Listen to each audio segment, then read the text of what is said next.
Hi friends, మీరందరూ ఎలా ఉన్నారు? ఐ హోప్ మీరు బాగుంటారు. ఇవాళ మనం చేసుకోబోతున్నాము సాంబార్కి కావాల్సిన పదార్థాలు అండి. ఇది వెజిటేబుల్స్ అండి, మన ఇష్టమైన వెజిటేబుల్స్ పెట్టుకోవచ్చు. ఇవి నేను ఎన్నే పెట్టాను. ఇంకా తాలింపుకి టమాటా, ఉల్లిపాయ, పచ్చిమిర్చి కామన్గా. ఈ తాలింపు గింజలండి, హింగ్ కావాలి దీనికి. పెట్టుకున్న పప్పు, ఇంకా చింతపండు అండి, నానబెట్టుకుని చింతపండు.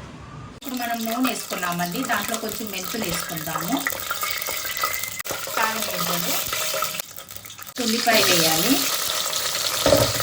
పచ్చిమిర్చి, కరివేపాకు, పసుపు వేద్దాం, టమాటాలు వేసుకుందాం. టమాటాలు బాగా మగ్గిపోయే వరకు మనం కలుపుకోవాలండి. ఇలా బాగా కలుపుకోవాలండి. చూడండి, టమాటాలు బాగా మగ్గిపోయాయి. ఇప్పుడు మనం వెజిటేబుల్స్ వేసుకుందాం.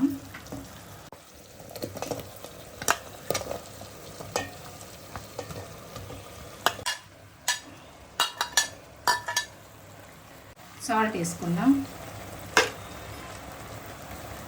సాంబార్ పౌడర్ వేసుకుందాం. నేను ఈ సాంబార్ పౌడర్ వాడుతున్నానండి. నేను ఎక్కువ శాతం 5 రూపీస్ ప్యాకెట్సే వాడతాను.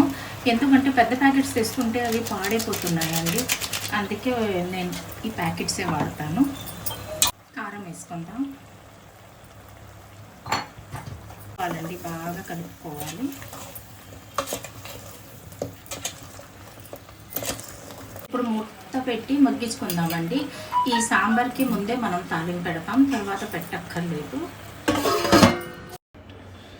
ఇప్పుడు మనం దీంట్లో చింతపండు రసం కలుపుకుందాం. చూడండి, ఇప్పుడు వెజిటేబుల్స్ అన్నీ ఉడికిపోయింది కదా. ఇప్పుడు మనం కందిపప్పు కలుపుకుందాం దీంట్లో. ఇప్పుడు మనం పప్పు కలిపేసుకున్నామండి. ఆ వెజిటేబుల్స్లోని కొంచెం మరగనిద్దామండి. ఓ 15 నిమిషాలు కలుపుకోవాలి. సరిపోయే వాటర్ కూడా కలుపుకోవాలి. కొంచెం మరగనిద్దామండి ఓ 15 నిమిషాలు. కొత్తిమీర వేసుకొని కాసేపు ఉడకబెట్టుకుందామండి. మన సాంబార్ రెడీ అయిపోయిందండి. మీకు నచ్చినట్టుగా అయితే like, share and subscribe my channel. Thank you. మీకు నచ్చినట్టుగా అయితే like, share and subscribe my channel. Thank you.